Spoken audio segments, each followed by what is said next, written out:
ارمان په وینو سور کړلو وخت را ارمان په وینو سور کړلو ځکه مې خپل ځان په وینو سور کړلو ښکلیا ستا ګریوان ته اوښکې رانغلې ښکلیا ستا ګریوان ته اوښکې رانغلې ما که خپل ګریوان په وینو سور کړلو ډېره مننه چې ښکلیا ستا ګریوان ته اوښکې رانغلې ما که خپل ګریوان په وینو سور کړلو خان چې سرې کولې په دهقان سترګې پرواز صاحب خان چې سرې کولې په دهقان سترګې و ځکه خو مې خان په وینو سور کړلو ډېره زیاته مننه کوم غونډه چې کوم دی مونږ په وجه لږ سوله ډېره بخښنه به وغواړم سرتاج صاحب و یقینا چې مونږ د خپلې ژبې په مخ کې تلل هغه کړو ځکه چې خپله ژبه چې کوم دا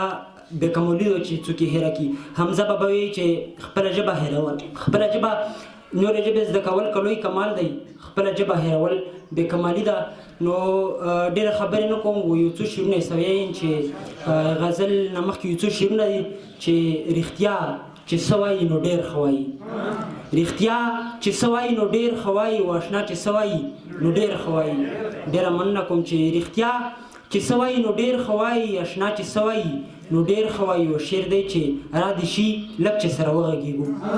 را دې شي لږ چې سره وغږېږو بس بیا چې څه وایي نو ډېر ښه وایي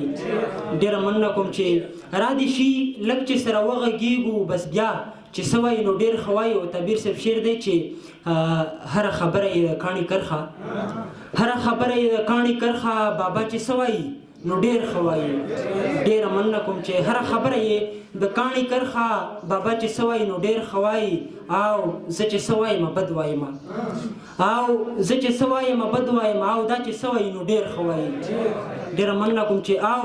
زه چې څه وایم بد وایم او دا چې څه وایي نو ډېر ښه وایي او مقطع یې عرض و چې تسکینه غلی شه په خوله ګونګی شي تسکینه غلی شه په خوله ګونګی شي او ملا چې څه وایي نو ډېر ښه وایي او رحیم پر هر څه په وختونه یو کمزوری غزل دی چې په ما نازونه کوه زه محبتونه کوم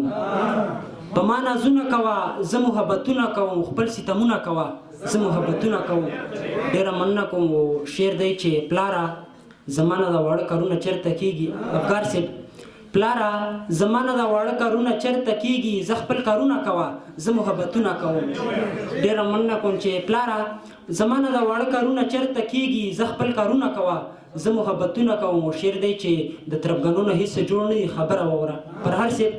د تربګنو نه هېڅ جوړ نه دي خبره واوره محبتونه کوه زه محبتونه کوم ډېره مننه کوم چې د تربګنو نه هېڅ جوړ نه دي خبره واوره محبتونه کوه زه محبتونه کوم او شعر دی چې شعر نه نه کې ویریږي او مقطع یې عرض شعر دی کې بل چې ځکه نه ګورو به چې ګټه به یې چاته رسي ځکه نه ګورو به چې ګټه به یې چاته رسي ته نفرتونه کوه زه محبتونه کوم ډېره مننه کوم چې ځکه نه ګورو به چې ګټه به یې چاته رسي ته نفرتونه کوه زه محبتونه کوم صادق شاه صادق صاحب مقطع عرض دو چې تسکین د ستا په شان ته نه کوي غمونه د ځان تسکین د ستا په شان ته نه کوي غمونه د ځان او د ځان غمونه کوه زه محبتونه کوم ډېره مننه کوم د وخت ورکولو